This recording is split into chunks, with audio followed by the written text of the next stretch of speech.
नमः शिवाय। आप सभी का हमारे YouTube चैनल पर हार्दिक स्वागत है। आज सुने बुध प्रदोष व्रत की पौराणिक कथा। हर माह के शुक्ल पक्ष और कृष्ण पक्ष की त्रयोदशी तिथि को प्रदोष व्रत रखा जाता है। ये व्रत देवों के देव महादेव की पूजा आराधना के लिए समर्पित माना जाता है। बुधवार के दिन पड़ने के कारण इसे बुध प्रदोष व्रत कहा जाएगा।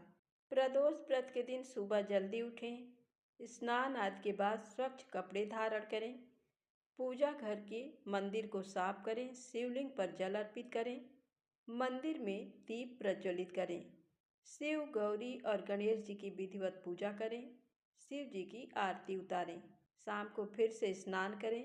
इसके बाद शिव मंदिर जाएं या घर पर भी आप पूजा कर सकते हैं। शिवलिंग पर जल, बिल्वपत्र, मदार, फल, फूल, भांग और चंदन अर्पित करें।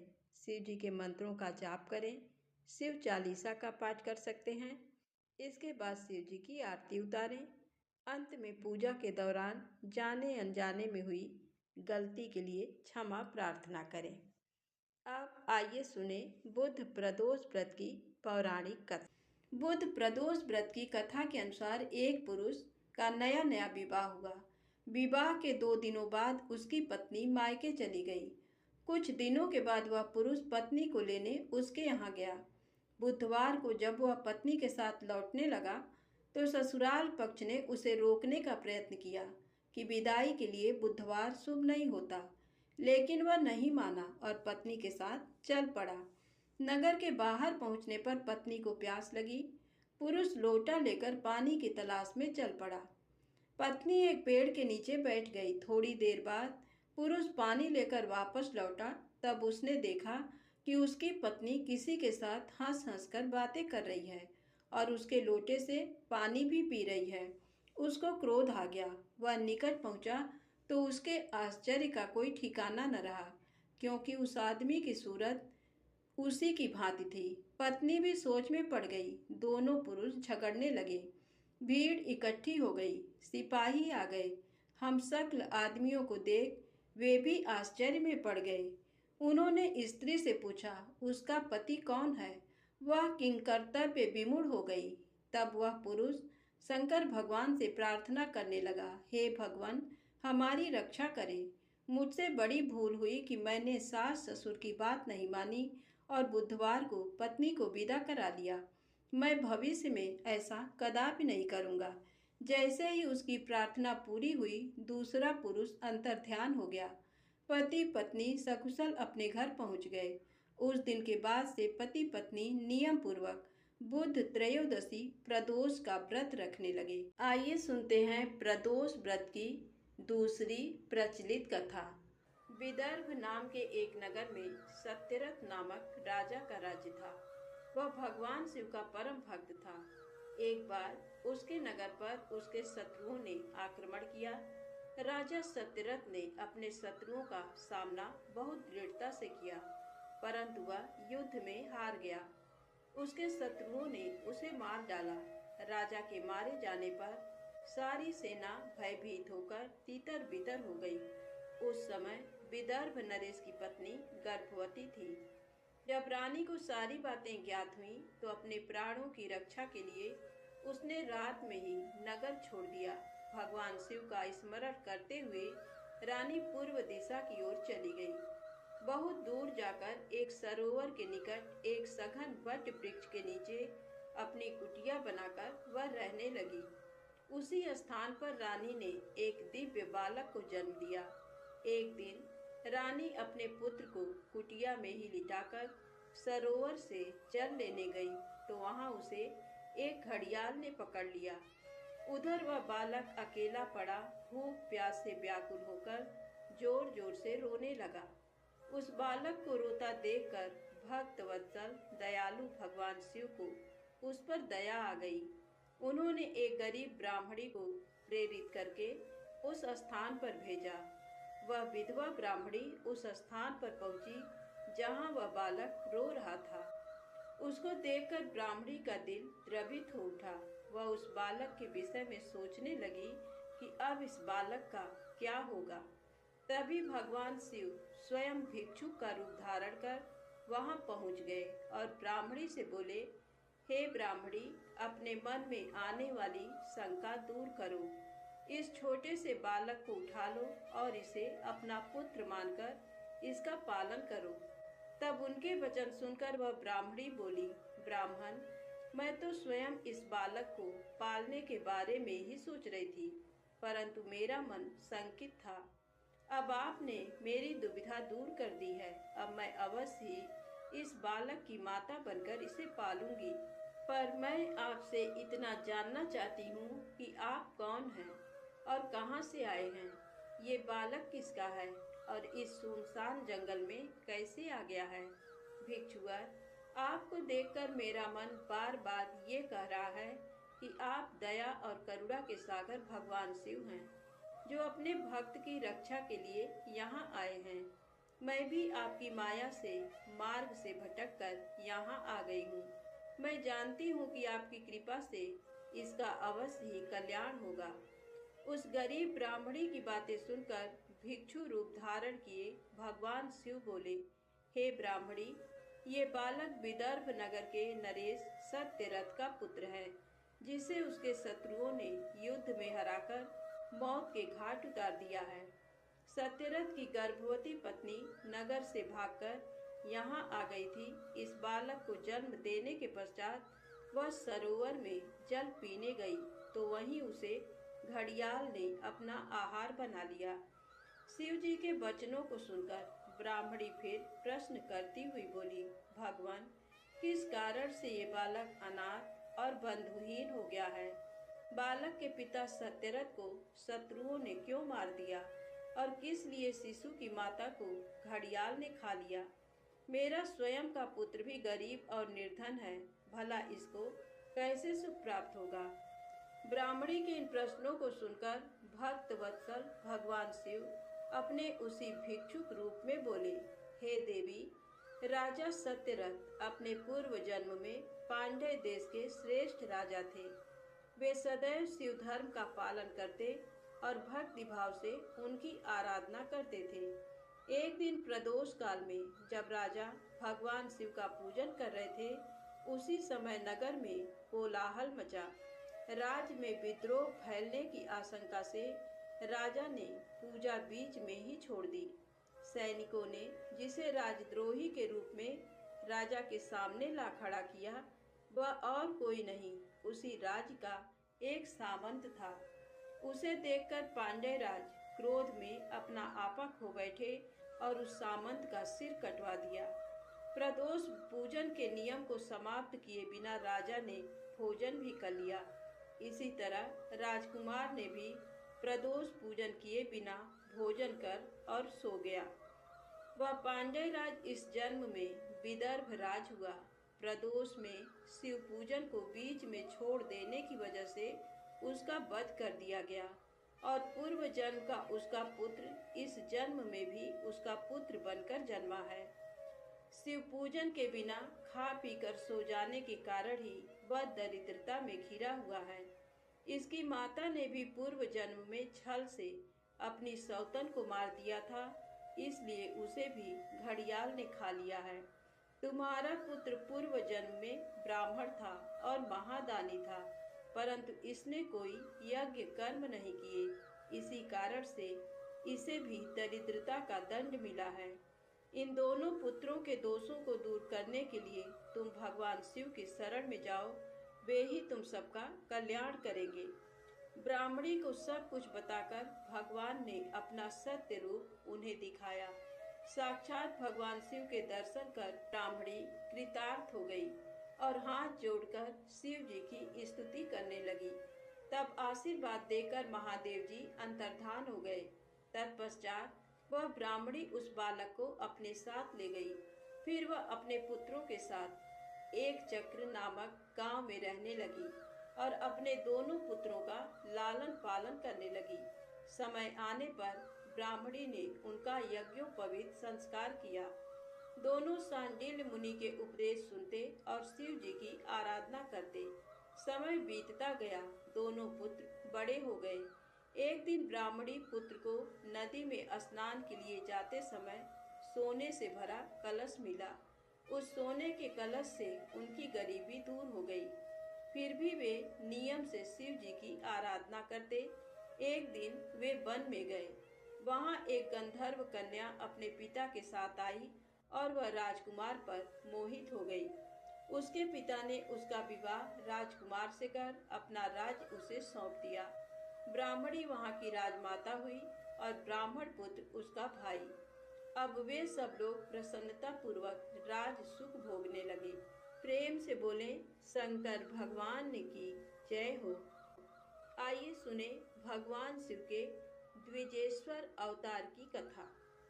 एक समय राजा भद्रायु बसंत ऋतु में अपनी पत्नी सीमंतनी के साथ वन विहार करने गए। तब भगवान शिव पार्वती उस दंपति की धर्म निष्ठा की परीक्षा लेने हेतु उस वन में पहुंचे। महान लीलाधारी भगवान शिव और पार्वती जी ने ब्राह्मण ब्राह्मणी का रूप धारण किया और अपनी माया से रचित सिंह से भयभीत होते हुए राजा भद्रायु की शरण में गए और उनसे अपनी प्राण रक्षा करने हेतु प्रार्थना करने लगे। उस ब्राह्मण दंपति की रक्षा हेतु राजा भद्रायु ने तुरंत धनुष बाण उठा लिया और बाणों से उसे घायल करना चाहा, परंतु उस सिंह पर कोई प्रभाव न पड़ा। उसने झपट कर ब्राह्मणी को पकड़ लिया। वह बहुत चीखी चिल्लाई, परंतु सिंह ब्राह्मणी को बलपूर्वक घसीटता हुआ भाग गया।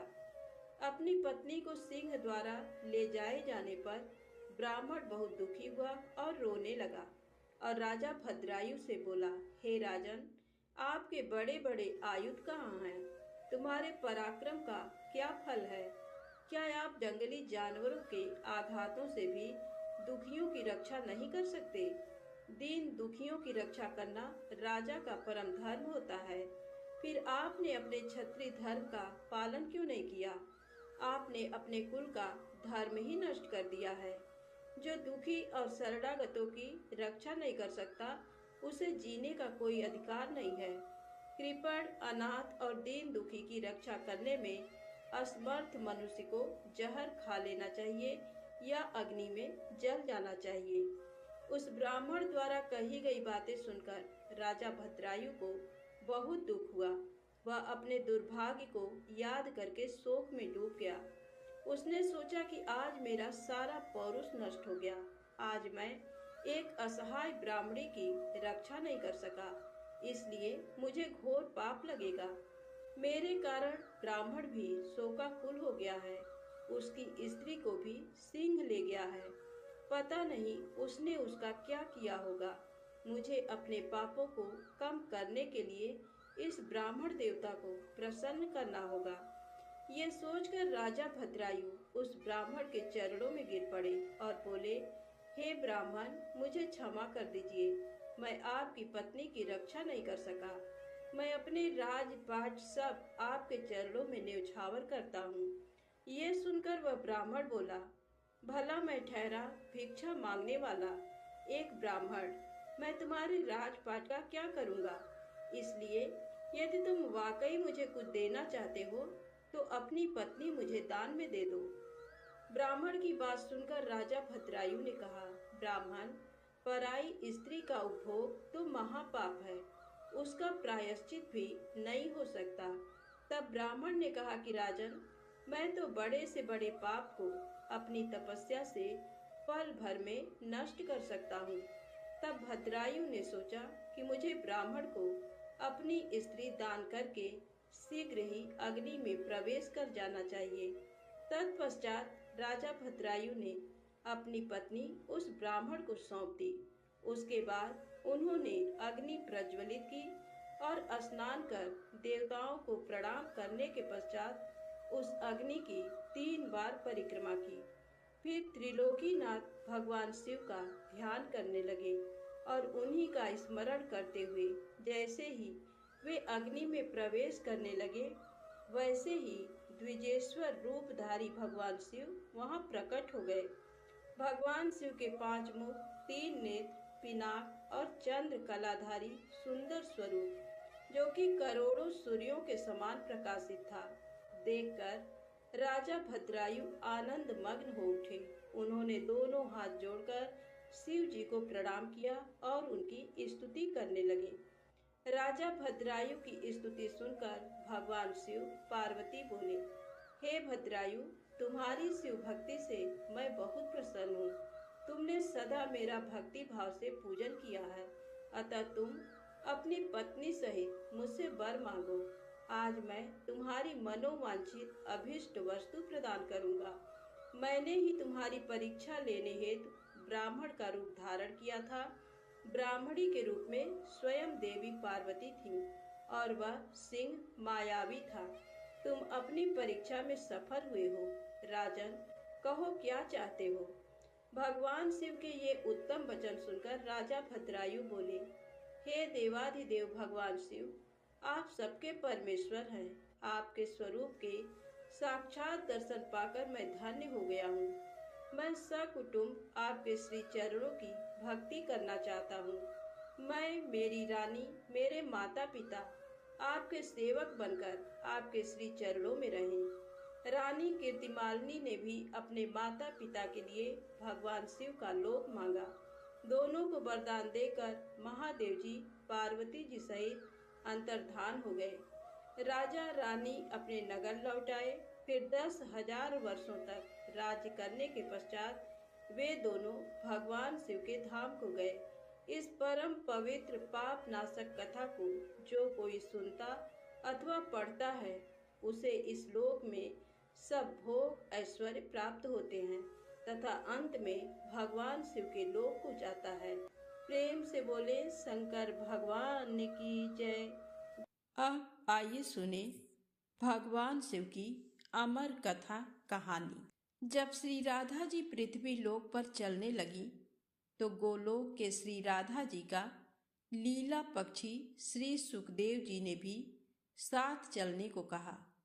तो वहीं राधा जी की आज्ञा से भगवान की अमर कथा रूपी भागवत कथा के प्रचार करने के लिए गोलोक के लीला पक्षी श्री सुखदेव जी एक सुग्गी के गर्भ के अंडे के रूप में प्रकट होकर अमरनाथ में प्रकट हुए थे।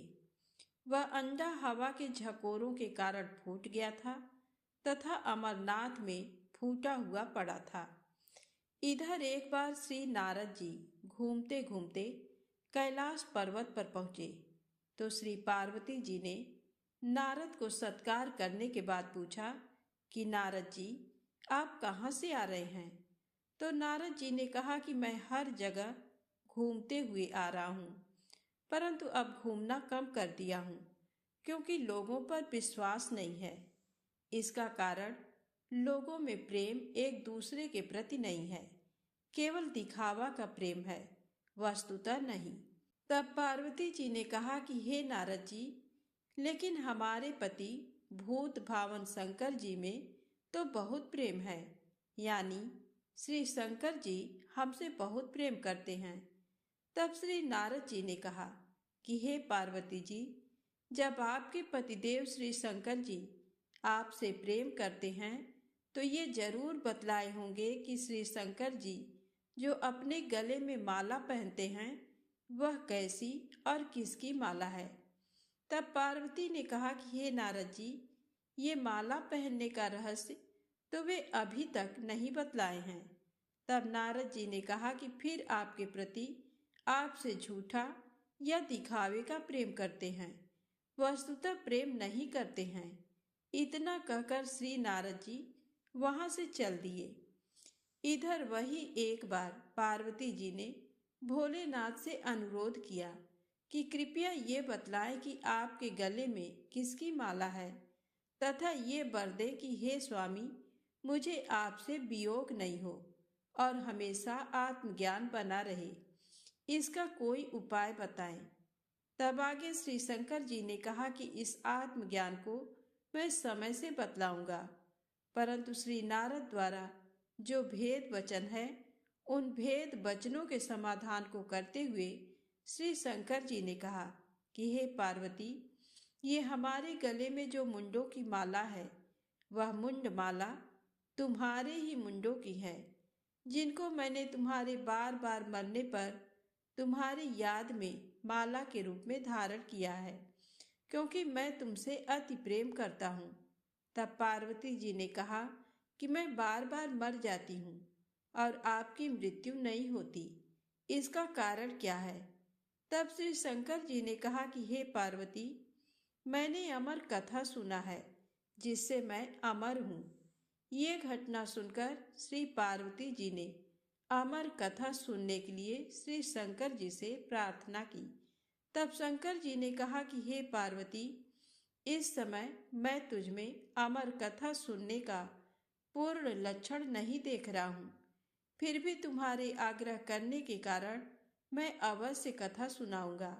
यानी आज आपको अति गोपनीय कथा सुना रहा हूँ, जिसको सुनकर तुम भी अमर हो सकती हो।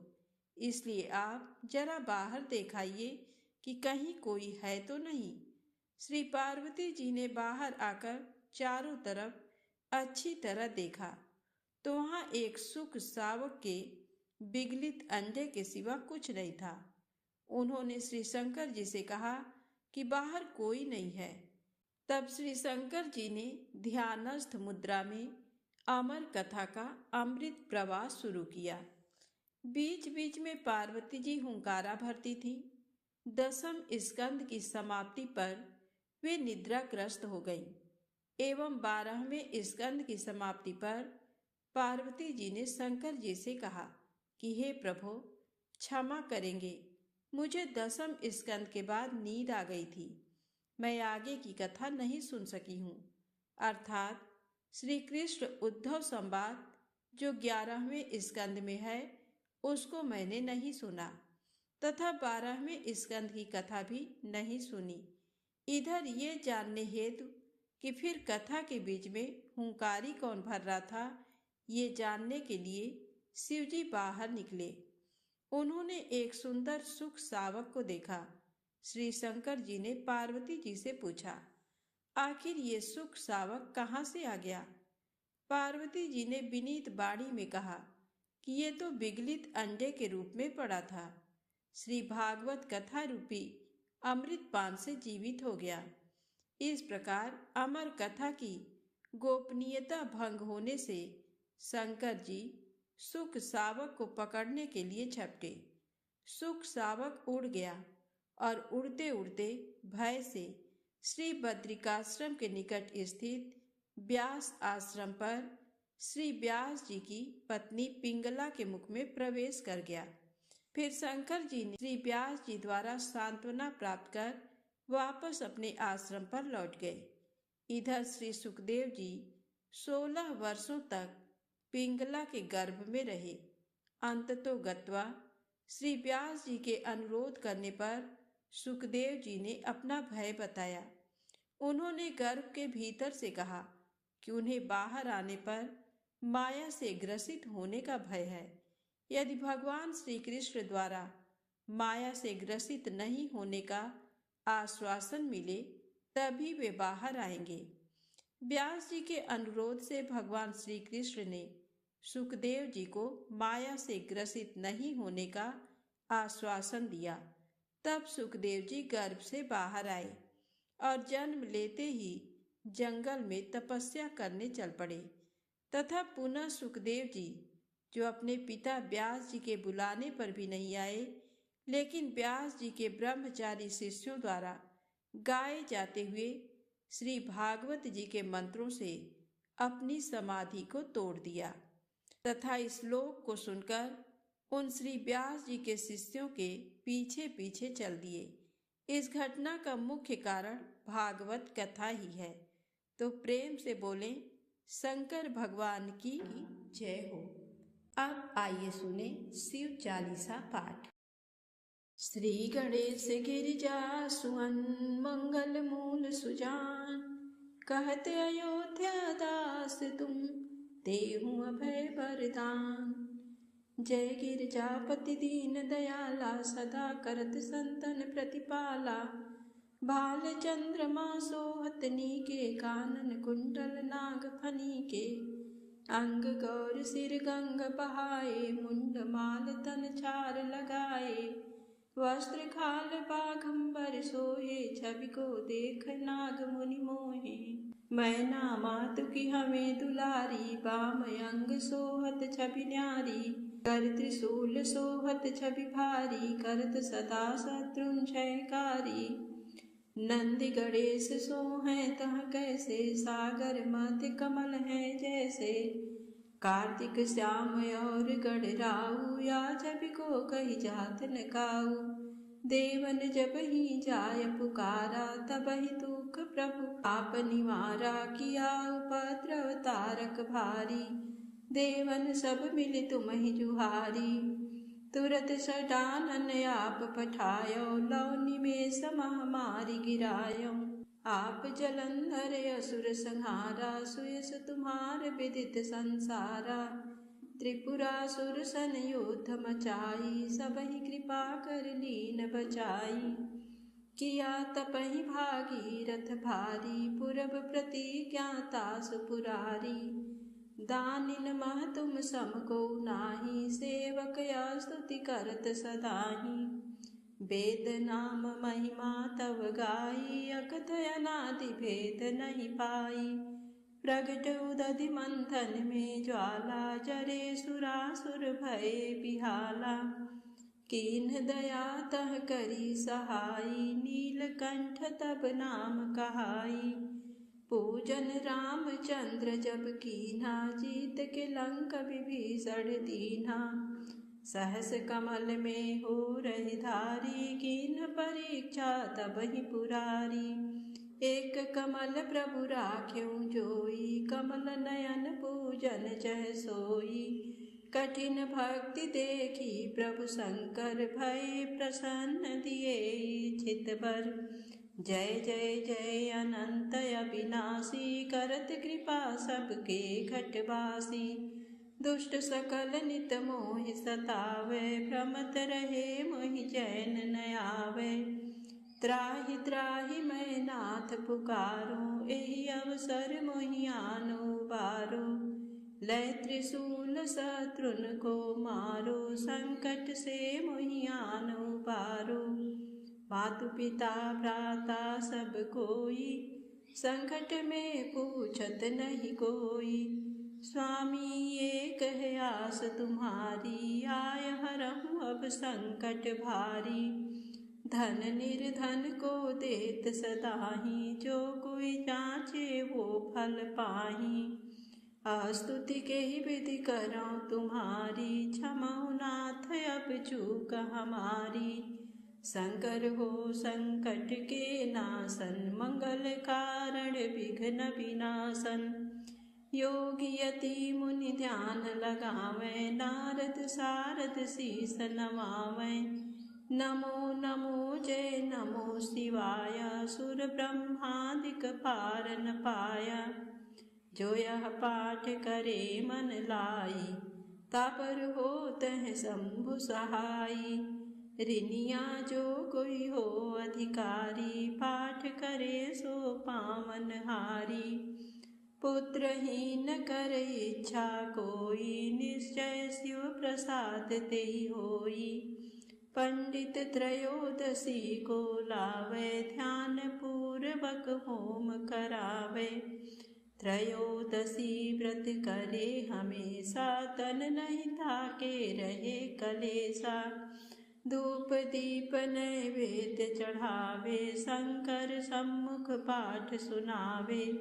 जन्म जन्म के पाप नसावे, अंत बास शिवपुर में पावे।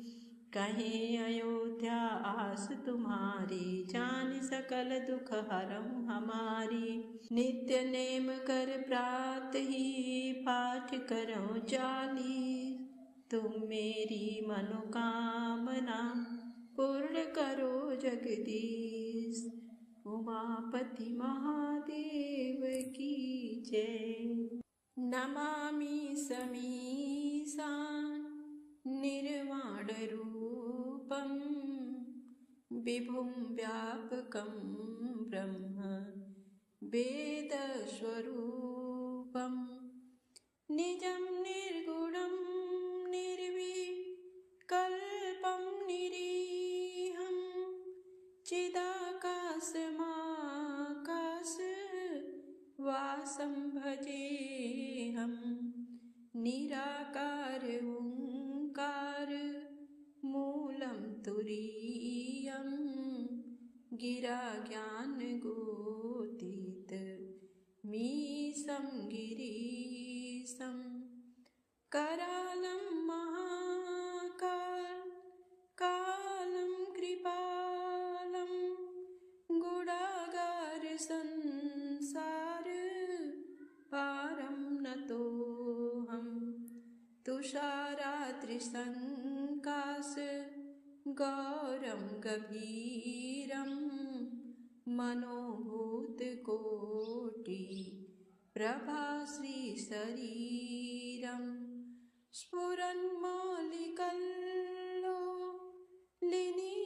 स्फुरन्मौलिकल्लोलिनीचारुगङ्गा लसद्भालबालेन्दु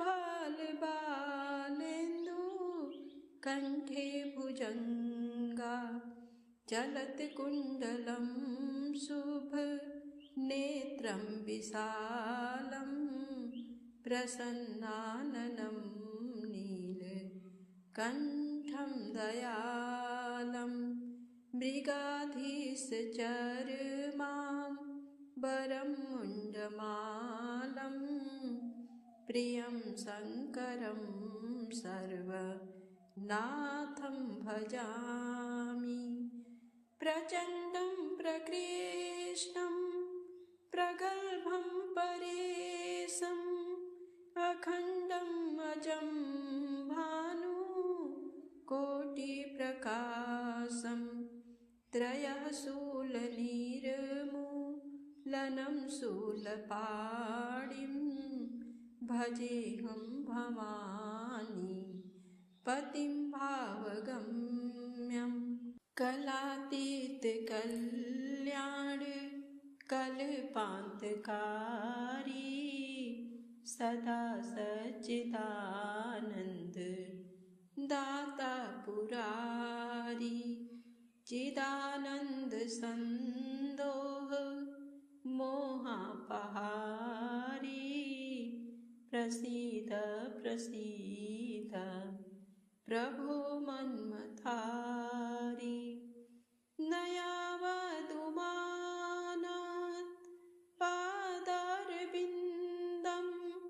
भजन्ति लोके परे वा नराणां न तावत् सुखं शान्ति सन्तापनाशं प्रसीद प्रभो सर्वभूताधिवासं न जानामि योगं जपं नैव पूजां नतोऽहं सदा सर्वदा सम्भुतोऽभ्यं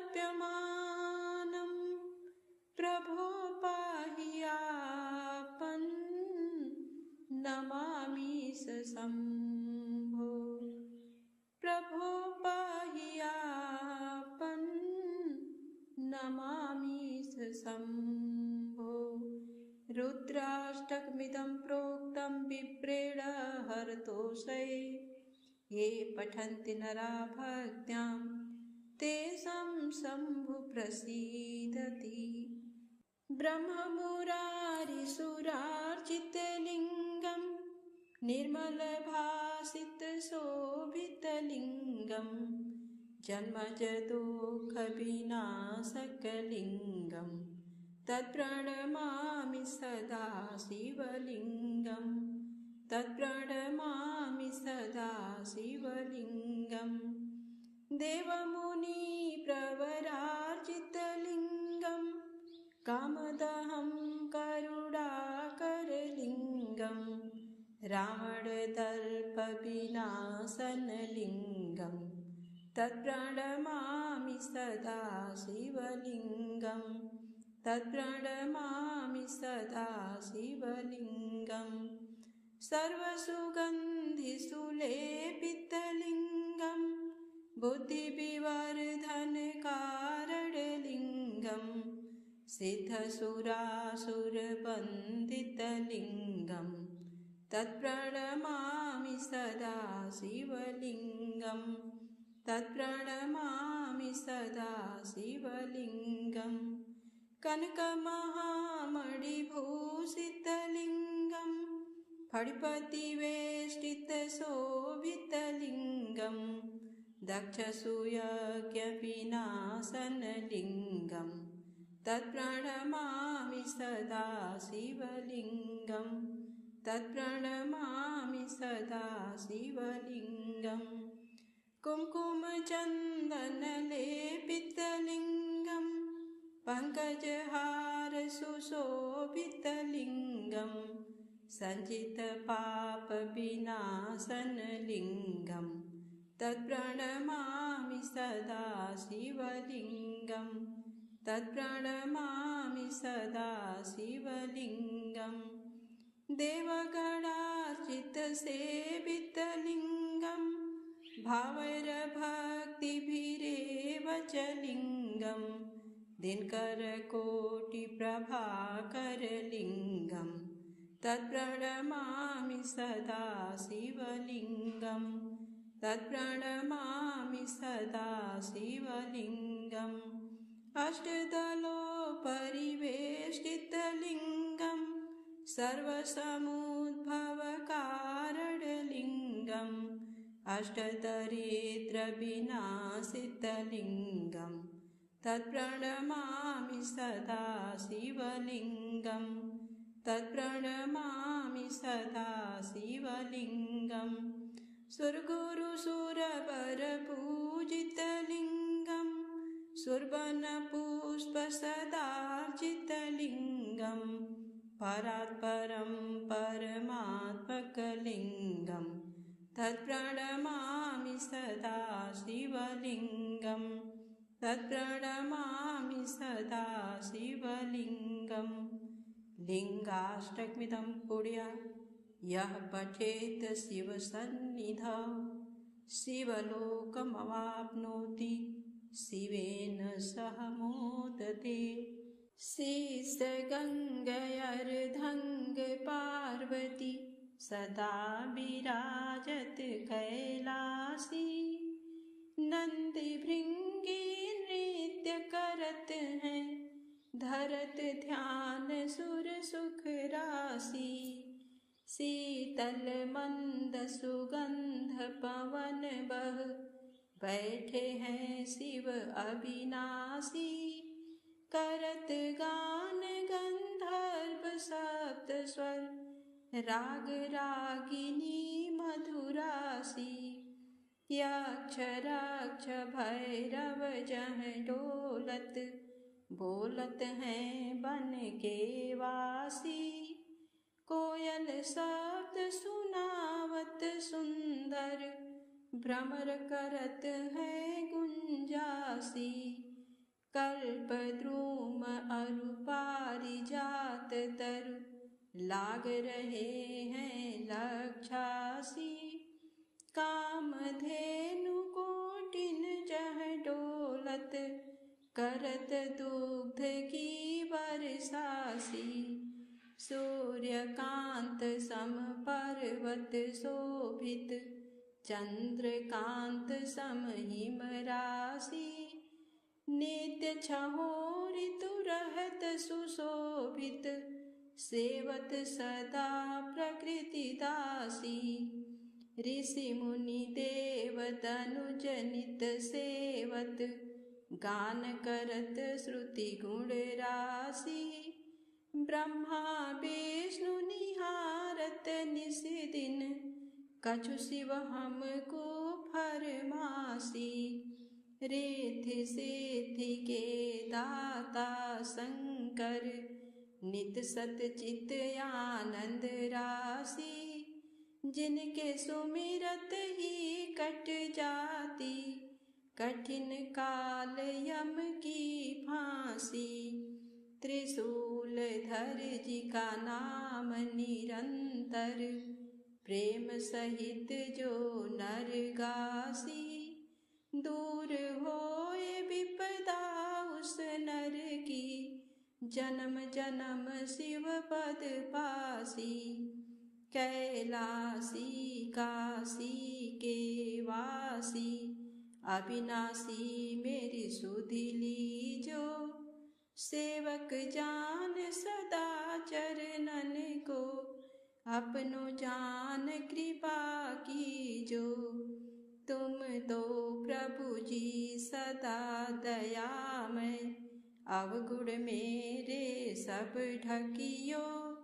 सब अपराध क्षमा कर शंकर, किंकर की बिनती सुनियो। शीस गंगा अर्धंग पार्वती, सदा विराजत कैलासी।